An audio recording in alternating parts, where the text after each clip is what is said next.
Et Guillaume Tabar pour l'éditorial avec Le Figaro à 8h11 sur Radio Classique. Bonjour Guillaume. Bonjour David. Des discussions ont commencé hier à Bercy avec les formations politiques sur le budget. Est-ce toujours le blocage ou des compromis sont-ils en train de se dessiner? Écoutez, je vous répondrai bien que la réponse est entre les deux. Il y a, me semble-t-il, des signaux faibles. Alors le rendez-vous important d'hier, bien sûr, c'était celui avec le Parti Socialiste, puisque c'est du vote de ses députés que dépendra la censure ou non du gouvernement Bayrou sur le budget. Ce rendez-vous fut long et courtois. Vous me direz que ça ne fait pas tout, c'est vrai, mais ça compte. Il faut dire qu'Éric Lombard, le nouveau ministre de l'économie, et Olivier Faure, le premier secrétaire du PS, se connaissent bien et s'apprécient.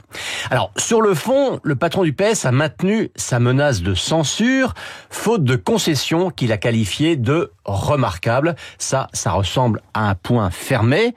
Mais nous ne le souhaitons pas, a-t-il ajouté, en se disant prêt à des négociations. Et ça ressemble à une main tendue. Ou ce qu'on appelle un bouger. C'est la nouvelle expression des chroniqueurs politiques que vous n'utilisez pas, et je vous en remercie. Il faut bannir les bougers dans les éditos politiques. On est d'accord. Bon entendeur, salut. À l'arrivée, de quel côté va tomber la pièce, censure ou compromis? Écoutez, ce qui est sûr, c'est que le gouvernement, lui, a fait le choix de tout miser sur un accord avec le PS. Éric Lombard l'a dit, il s'attend à un dialogue plus fécond, c'est son mot, avec la gauche qu'avec le Rassemblement national. Bon, bien sûr, Michel Barnier a payé cher d'avoir espéré obtenir la neutralité du RN, donc il est compréhensible que l'équipe qui a pris le relais cherche à se tourner de l'autre côté de l'échiquier politique. Mais tactiquement, c'est malgré tout risqué. Pourquoi? Eh bien, parce que quand on dit à un acteur précis, c'est avec vous que nous espérons conclure, eh bien, mécaniquement, cela le pousse à faire monter les enchères. Et c'est précisément ce que fait le PS, lequel se montre prolixe sur les taxations en tout genre, mais bien muet sur les économies à faire. Si bien que l'alternative du gouvernement est la suivante. Soit tenter de réduire les déficits sans trop alourdir les impôts, et auquel cas la censure de Bayrou semble tout aussi inéluctable que celle de Barnier en décembre, soit rechercher le compromis à tout prix, au risque de devoir renoncer à l'ambition de réduire ses déficits. Alors un compromis est-il possible sur la question des retraites? C'est évidemment le point le plus symbolique et le plus délicat. Alors on le sait, après avoir exigé la suppression de la réforme, l'abrogation de la réforme Borne, la gauche réclame sa suspension.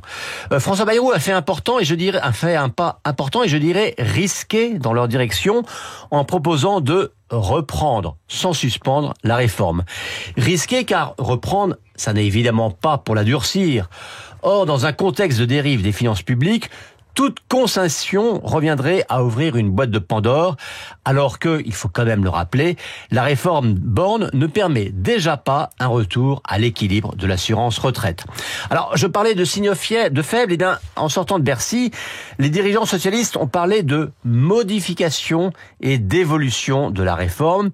Ça n'est déjà plus pareil que la suspension. Mais ce qui est sûr, c'est que, comme le RN en décembre, le PS va faire danser le gouvernement jusqu'à la dernière minute du débat budgétaire. L'éditorial de Guillaume Tabar à retrouver sur votre application Radio Classique, en vidéo sur lefigaro.fr et sur la chaîne YouTube de Radio Classique. À demain, Guillaume.